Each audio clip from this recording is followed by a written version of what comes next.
Olá, começa agora mais um programa de diálogos aqui na TV Unesp e hoje nós conversamos sobre sexualidade e gênero com a pesquisadora e professora da Universidade de São Paulo, Heloísa Buarque de Almeida. Professora Heloísa, é um prazer recebê-la em nosso programa. É um prazer estar aqui.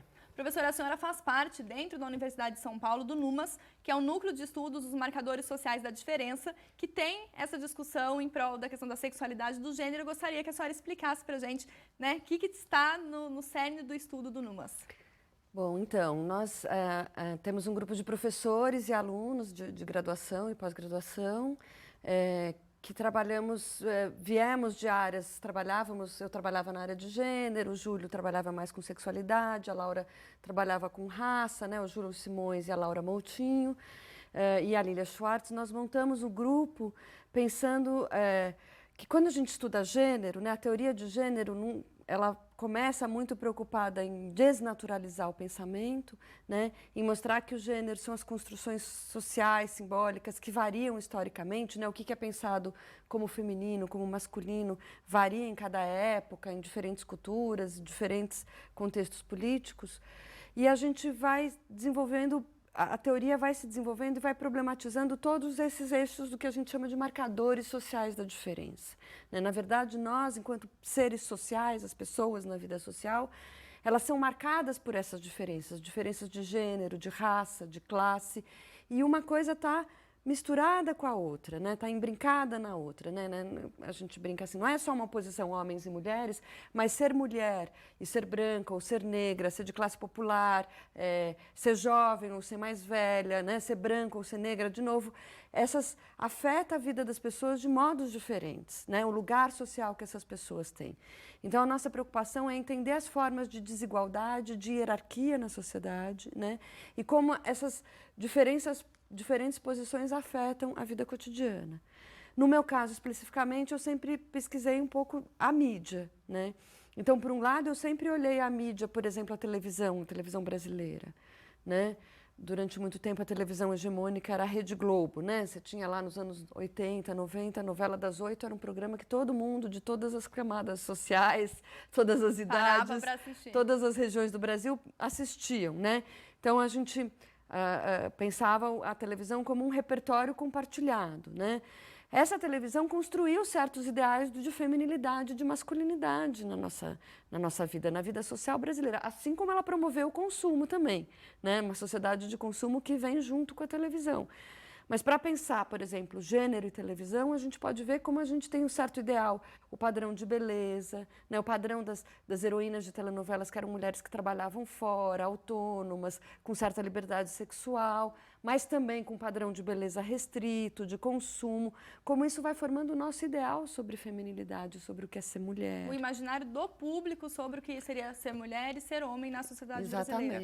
Exatamente. Em negociação com os sentidos que já estão circulando na sociedade, mas a televisão, a mídia tem um papel também de construir nossos padrões de gênero, assim como ela tem uma certa leitura sobre raça e classe social, né? Por exemplo, né? A gente teve e continuamos tendo ainda, né, uma visibilidade pouca da população negra, por exemplo, na televisão mais hegemônica. E né? qual a questão da heterossexualidade, professora? A mesma coisa, né? Quer dizer, a gente tem por exemplo, nas novelas, nos seriados, uma tendência a idealizar um amor romântico heterossexual, né? E a discutir poucas as variações, né? Criou-se algumas polêmicas recentemente com novelas que começaram a ter casais homossexuais, mas é preciso dizer que a televisão tentou pautar esse tema lá no final da década de 70, por exemplo, no seriado Uma Mulher, que eu pesquisei, em 1979 e 1980, teve 2 episódios discutindo homossexualidade, um com um casal de rapazes e outro, a própria Malu Regina Duarte tem uma amiga que se apaixona por ela, né? E dá a entender que aconteceu alguma coisa ou não, enfim, era escrito sob censura, na época da censura militar, então também as coisas eram ditas indiretamente. E aí houve uma reação do público também, meio conservadora com relação a isso, como houve uma reação conservadora com relação ao tema do aborto. Era um seriado que num dos episódios, clamava pela legalização do aborto, nesses termos, né? Debates que ainda continuam na nossa sociedade. Temas que ainda temos que olhar na nossa sociedade e que afetam as mulheres de modo diferente, de acordo com raça, classe, geração, né? Com sexualidade. Quer dizer, por exemplo, a questão da legalização do aborto. A gente sabe que, apesar de ser ilegal, as mulheres fazem. E a gente sabe que as mulheres de classe média alta têm acesso a um aborto seguro, seja em clínica, seja em médico particular, seja tomando os remédios corretamente, né, tendo acesso.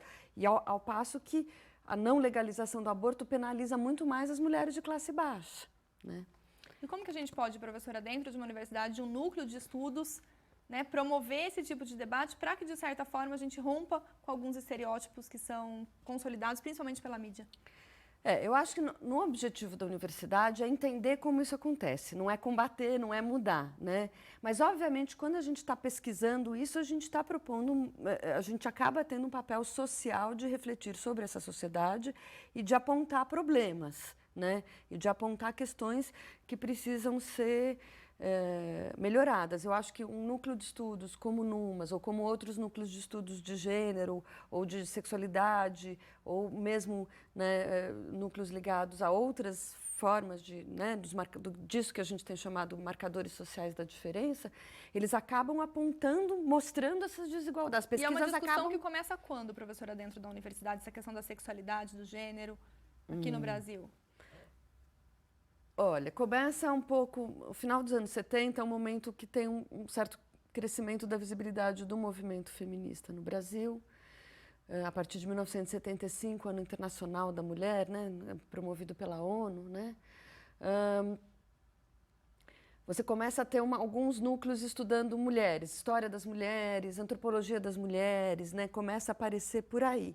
E logo em seguida isso já vai se transformando em estudos de gênero, né? Mas eu diria que isso se consolida mais na universidade, numa parte da universidade ainda. Eu acho que não é universal, não está em todas as universidades do Brasil e ainda falta chegar também... E nem em todos os departamentos de uma mesma universidade. E nem nos vários departamentos, né? Por exemplo, lá na USP, nas Ciências Sociais, quando eu dou a disciplina de Teoria de Gênero, vem aluno de um monte de curso. Por quê? Porque nos cursos deles ainda não tem essa discussão. Então, eles vêm procurar. Mas eu diria que começa a se estabelecer um pouco mais em algumas universidades na década de 90, né? Então, por exemplo, o Núcleo de Estudos PAGU da Unicamp é do final da década de 90, né? E que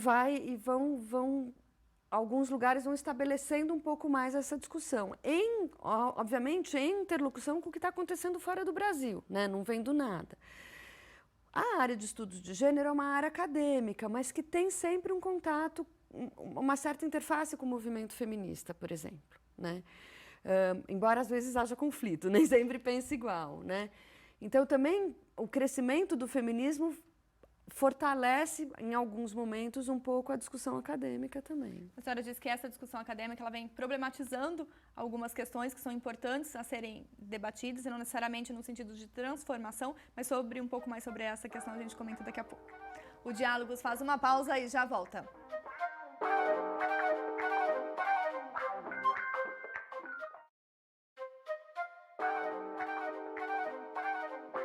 Estamos de volta com o Diálogos e hoje nós recebemos aqui no estúdio a professora Heloísa Buarque de Almeida, da USP, para falar sobre sexualidade e gênero. Professora, nós terminamos o último bloco pontuando a questão de como que esse movimento dessa discussão de gênero e sexualidade começa dentro das universidades. Eu gostaria que a senhora fizesse um panorama de que temas são possíveis dentro dessa grande gama de possibilidades de assuntos a serem debatidos sobre gênero e sexualidade. Bom, tem muitas coisas a se discutir, né? A gente tem, por um lado, uma tradição de algumas temáticas de pesquisa já, por exemplo, violência contra a mulher é uma área que tem muita pesquisa e que a gente não cansa de fazer pesquisa e não cansa de clamar um pouco por soluções que, enfim, continua sendo uma questão importante para a gente pensar na sociedade. Inclusive tema do Exame Nacional do Ensino Médio 2015. Exatamente, foi tema agora do exame do Enem, né? A despeito da tentativa de tirar todos os planos de gênero, a discussão de gênero da escola, a gente sabe que é muito importante ainda a gente discutir gênero na escola. Porque, inclusive, a questão da violência contra mulheres, né? A violência interpessoal é um problema no Brasil, né? Essa é uma violência, quando a gente fala a palavra violência, às vezes as pessoas pensam, assalto à mão armada, crime, mas essa violência que está mais no cotidiano, né? Ela precisa ser olhada. E, por exemplo, a gente tem agora, depois de fazer vários anos de pesquisa sobre acesso à justiça, sobre o impacto da violência na saúde das mulheres, né, dependendo da área acadêmica, né, a gente agora também tem se voltado a pesquisar a masculinidade, né, porque a gente percebe que a gente só vai entender a violência contra a mulher se a gente também entender como é que os meninos estão sendo criados, né. Então, a questão, por exemplo, que chega para uma escola, até para uma escola de criança pequenininha, de educação infantil mesmo, é como a gente cria os meninos. Quando a gente fala, menino não chora, em que medida a gente não está incentivando os meninos a expressarem os sentimentos de outro jeito, por exemplo, batendo, por exemplo, se tornando agressivo, né? Então, a gente buscar que a sociedade se liberte de certos padrões de gênero que são rígidos é uma busca por uma sociedade mais igualitária também, né? Então, esse é um dos temas, né? Com relação à sexualidade, é uma área que teve um certo impulso de pesquisa, principalmente no final dos anos 80, década de 90, por conta da epidemia de AIDS, né? E que, ultimamente, está tendo uma certa diminuição de fonte de pesquisa nesse campo, né? Mas que também traz questões muito importantes, muito urgentes para a gente pensar na sociedade brasileira. Se a gente pensar a discussão que anda junto, por exemplo, de gênero e sexualidade, a gente entra nas questões, por exemplo, de violência sexual, que é um problema não só contra as mulheres, mas também contra os homens, né? Que a gente precisa discutir um tema que é tabu, né? Que é muito difícil de falar, mas que tem aparecido bastante, inclusive na universidade, né? E é uma demanda cada vez mais crescente dos jovens, né? Quanto mais jovem, parece que mais interesse tem nesse tipo de debate e de ser um pouco militância também, né, professora? Então, a gente está vendo na universidade, por enquanto, né, algumas universidades, um certo crescimento de um movimento feminista, de um movimento LGBT jovem, né, demandando por direitos iguais. É preciso dizer isso, basicamente o que é o feminismo? É demandar direitos iguais para homens e mulheres, né? Há várias correntes no feminismo, há disputas entre elas, etc. Não vou discutir. Mas a ideia central é a igualdade de direitos. Mas a ideia central é uma igualdade de direitos, porque a gente não tem uma sociedade igualitária, basta a gente olhar os dados, né? Não só a violência contra a mulher, como a desigualdade salarial, não é? Como contra... E esse movimento feminista jovem está trazendo à tona coisas que eram muito naturalizadas e não eram pensadas, né? Por exemplo, você estava comentando a campanha Chega de Fio-Fio, né?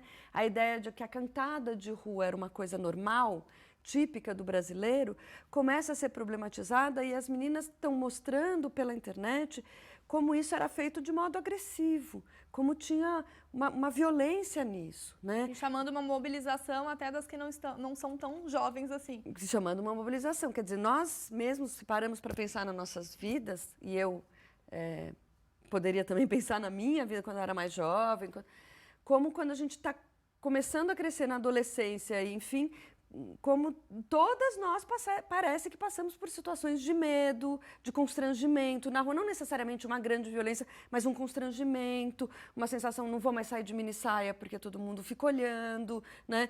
Uma sensação de que o espaço público é perigoso, por exemplo, ainda, não é? Quer dizer, a despeito de tantos avanços, tem temas que ainda são tabu, que agora estão aparecendo, e esse feminismo jovem tem tido esse papel, com polêmicas, né? Não é simples falar disso, né?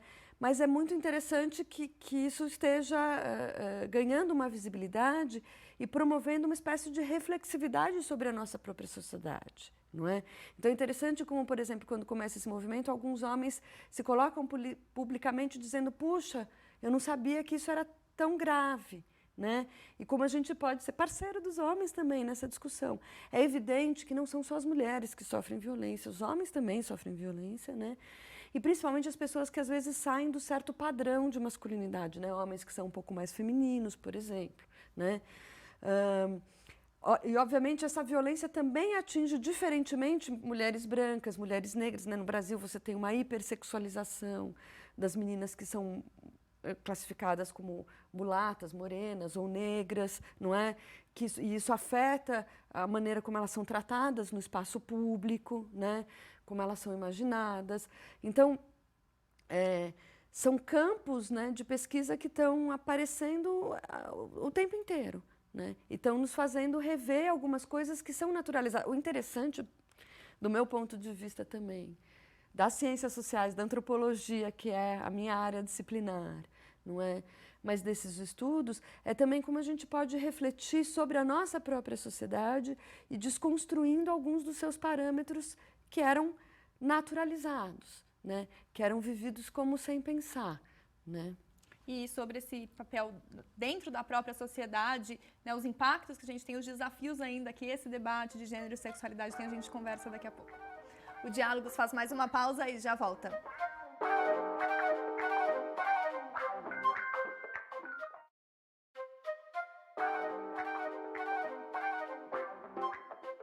Estamos de volta com Diálogos e hoje nós debatemos a questão da sexualidade do gênero com a professora Heloísa Buarque de Almeida, da USP. E neste debate sobre sexualidade, nós conversamos com a participante do 3º Seminário Internacional de Gênero, Sexualidade e Mídia, promovido pela Unesp Bauru, e também professora de comunicação, a Mariana Lopes. Vamos ouvi-la. Bom, eu acho que a universidade ela deve ter esse papel de debater, né, essa questão de gênero, sexualidade. Eu venho orientando, tive um contato mais próximo esse ano com essa temática, então são 2 trabalhos que eu venho desenvolvendo, agora a gente vai começar um terceiro. Um pensando a questão da jornalista mulher no jornalismo esportivo. E aí a gente vê uma reprodução muito forte do papel da mulher na sociedade, como também acontece no jornalismo esportivo, o papel dela que ela acaba desempenhando. E também aí na parte de comunicação e educação, que aí eu acho que entra uma abertura que a academia traz, que aí quando a gente dialoga, né, a pesquisa, o ensino e a extensão, e aí o gênero e sexualidade vem sendo aí um fio condutor para isso, e que em trabalhos de comunicação e educação eu venho desenvolvendo, trabalhando com crianças e com adolescentes, essa questão do gênero e sexualidade, buscando fazer uma desconstrução desse discurso midiático que existe, principalmente em relação ao papel da mulher, que é uma coisa que a gente vem discutindo bastante. Então, com crianças, por exemplo, em desenhos animados, a gente vem trabalhando princesas da Disney, com adolescentes mesmo, a questão do corpo, né, e da sexualidade presentes em propagandas, discursos mesmo em telenovelas, na teledramaturgia. Então, a gente encontra no gênero, sexualidade e mídia também esse fio condutor para esse tipo de pesquisa e de trabalhos de extensão também, que aí a gente acaba dialogando com a universidade. Mas é um tema que é extremamente importante, não só pela atualidade, né, que a gente vê uma discussão cada vez maior na sociedade em torno disso, né, por conta dos últimos acontecimentos, então a gente vê, né, desde o Enem, mas na verdade é algo que vem um próprio diálogo com as questões sociais. Então, eu acho que a universidade ela não deve ficar fechada a nada disso, né? Então, assim, o papel da universidade, o papel da pesquisa é exatamente, a meu ver, fazer esse diálogo com essas demandas que a sociedade vem trazendo. E discutir gênero e sexualidade tem sido uma demanda cada vez maior. Professora, a senhora veio enquanto convidada desse 3º Seminário de Gênero, Sexualidade e Mídia, nesse movimento que a universidade tem feito, que esses jovens têm feito, e de que modo isso pode provocar mesmo um debate público, né, de como isso já tem chamado para ações afirmativas, professora? Então, para ações afirmativas e acho que também para uma reflexão sobre a própria responsabilidade da mídia, né? Eu acho que, primeiro, a gente tem uma transformação no sentido de demandas por direitos na sociedade brasileira, mas que, ao mesmo tempo, está sendo... a gente está vivendo um momento também muito conservador no Congresso, de ataque a esses direitos, né? Então, por exemplo, algumas desses projetos de lei que o Eduardo Cunha está propondo, né, são projetos de leis que atacam diretamente o direito das mulheres, né, o direito das pessoas LGBT, inclusive direitos já conquistados, como, por exemplo, o atendimento médico pós-estupro, que permite o aborto legal. A gente tem uma legislação muito restritiva com relação ao aborto, mas o aborto após estupro é legalizado, né? E a gente precisava melhorar esse atendimento. E quando vem um projeto de lei que fosse acessível a todas as mulheres. Que ele ainda é muito pequeno para a dimensão do problema, né?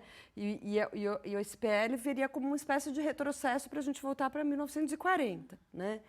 O que eu acho que também a gente tem que pensar é um pouco o papel da mídia, né? A mídia hegemônica, mais comercial, tem tido, no mínimo, situações bastante controversas, né? Não sei se você se lembra, por exemplo, de um programa da Bandeirantes em que o Alexandre Frota conta rindo, fazendo piada, e conta uma história de estupro, dele ter estuprado uma mãe de santo, não é? Como se fosse engraçado e como se fosse sexo, não como se fosse violência, não é?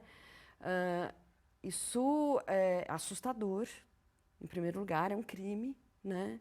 E é mais assustador ainda que a televisão permita que isso seja contado desse jeito. Quer dizer, que reverberou em outras mídias que o próprio depois. Apresentador, que a própria produção do programa não fala, opa, peraí, temos um problema aqui.